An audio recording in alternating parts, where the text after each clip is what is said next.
So the main point of my project is to discuss the need for more female protagonists and primary characters in video games that are not only primary characters, but are also not hyper-sexualized or objectified, and can still be strong, dominant, important characters. So violence in video games is something that has been studied quite a bit in scientific and academic worlds of research and for discussion. But the sexuality and roles of women in video games hasn't been touched on as much, and I would like to explore that and open your eyes to the issue at hand. So media representations of women are everywhere, including television, film, print, and they have been studied in detail and shown to negatively affect the perceptions of both women and men have about female roles and appearances in terms of reality. Often women are presented as sexual objects or as inferior to men, only gaining power and dominance when shed in extremely sexualized light. Example, in the God of War games, Athena, who is a very extremely influential player in the game, and she drives a lot of the action. She often helps Kratos in his missions or hinders him. She, at one point, she's never in any kind of sexy outfit. She's not sexualized at all, but she ends up having a sex scene with Kratos and getting pretty much naked. So that's just one example of they're taking a strong, powerful female figure in a game and making her inferior, especially by making her, have a sex scene with Kratos, who is the main male protagonist. So often, video games have often been studied for their extreme amounts of violence and in their violence towards women. But I would like to discuss the growing prevalence of female characters in video games as both secondary and primary characters, which could be seen as positive. It's great that more women are being included in video games, but I'm going to show how the added focus of game developers on these female protagonists as sexual objects, or perpetuating their attractiveness, sexuality, and bodies, rather than just allowing them to be strong, dominant characters without this added emphasis, is an issue. So in video games, this can even more negatively affect these perceptions of men and women about women, as games are more interactive and often create environments in which the game player is supposed to be and will often identify with the character they're playing or they're surrounded by. So if you go to my website, there's a very explicit video on the main page of the God of War game, and it's a scene in which women are topless, and it's extremely realistic. Like, their faces aren't, but their bodies look real, and it would be hard to distinguish if this was, TV or a video game. Actually, the other day I walked into the room of my friend who was playing the newest NBA game. I can't recall right now what it is. He was playing that, and I thought he was watching a game on TV, live TV. So that's just, games are so much more realistic and engaging and interactive than TV and reading a magazine. It's like you're there and you're that person. So it can be a lot more problematic, especially for adolescents and younger children playing these games. They're maturing in their ideas and beliefs. They're forming still, and they're much more susceptible to having opinions and ideas formed from things such as games. And if they're seeing, women portrayed as a certain way, they might start to believe that that is how they should be portrayed and treated.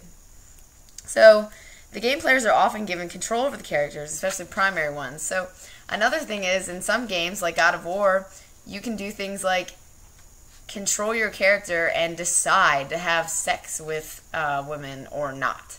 And by doing that, you can level up or get a new power. So that's teaching adolescents, boys, the age in 7th grade, who I knew played this game, who are 12 years old, teaching them that, hey, if you have sex with someone and you don't even need their permission, you can improve and become stronger and cooler or power up and, you get something out of it. Like, that's not a good thing to teach adolescents. So, over the years, video games have evolved into becoming even more interactive, as I said, and visually realistic, with the graphics improving, which pushes the gamer to only feel even more part of the game and adopt the role of protagonist.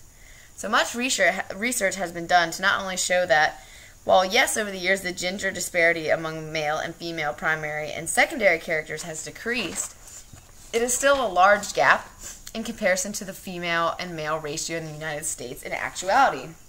A 2001 report by the U.S. Census Bureau, and this hasn't really changed a lot over the years, revealed that 50.9% of the population is female. Also, research has shown that when females show up as secondary characters, and most especially as primary protagonist characters, they are much more likely to be shown in a sexualized or objectified way in terms of body proportions, breast and buttock size, clothing and dress, and sexualized roles or actions. In 1998, a study was conducted on the portrayal of females in video games, as well as the use of violent themes. 33 popular titles from the Nintendo and Sega Genesis consoles were examined and studied, with the consideration to the impact these games, like other media forms, can have on children, teens, and young adults, who are still developing physically and cognitively. In 41% of the games, no female characters appeared whatsoever, and in over half, 28% of women were depicted as having no greater function than a sex object.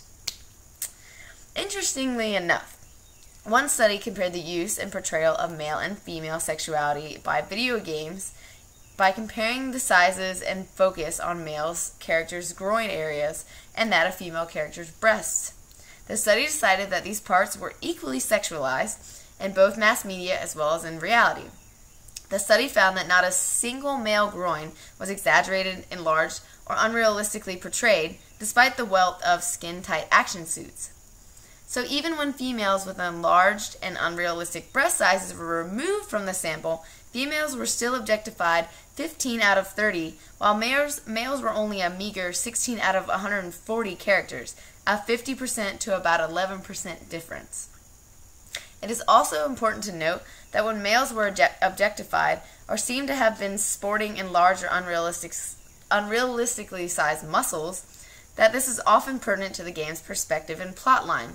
So often male characters, male protagonists, are portrayed as being extremely muscular, tough, tall, large, strong, but versus having large breasts or and a tiny waist, which is actually not possible, that doesn't help the action of any of the games that I have discussed or will be discussing or can even think of. Having large breasts would only hinder you, especially in games like Tomb Raider, Mortal Kombat, any games where you'd be fighting, using a weapon, hiking, climbing, running. Having large boobs would not help you out, but having large muscles definitely would. So breast size, however, does not contribute to this plotline or the character's tasks or roles in the game. For example, Lara Croft in Tomb Raider was presented with an impossibly narrow waist paired with disproportionately large breasts, making her a Barbie-like figure, which is obviously neither helpful or necessary to her action in the game, such as climbing, hiking through mountains, and fighting villains. Rather, the body shape of her character would only inhibit her more. 225 video game covers were examined in 2007 for the representations of male versus female characters. Non-human or unidentifiable characters were dropped from the study, but it was interesting to note that in the Conquer Reloaded title, which features squirrel characters with human attributes and qualities as well as cognitive abilities and actions, a male squirrel is depicted as straddling a cannon while a female squirrel is shown stroking the cannon suggestively. Hypersexuality in video games is not even escaped by non-human characters like animals, aliens, and other beasts. As you can see, this is a huge problem, and there's actually a lot of literature out there that you can read about it. Check out my scholarly sources at the top of my website to learn more. But I can propose somewhat of a solution. First of all, bringing attention to the problem by spreading awareness. You can follow me on Twitter and my Facebook page to learn more. And I'd like to talk to you about the Bechdel test, or rather my own version of the Bechdel test. Up next.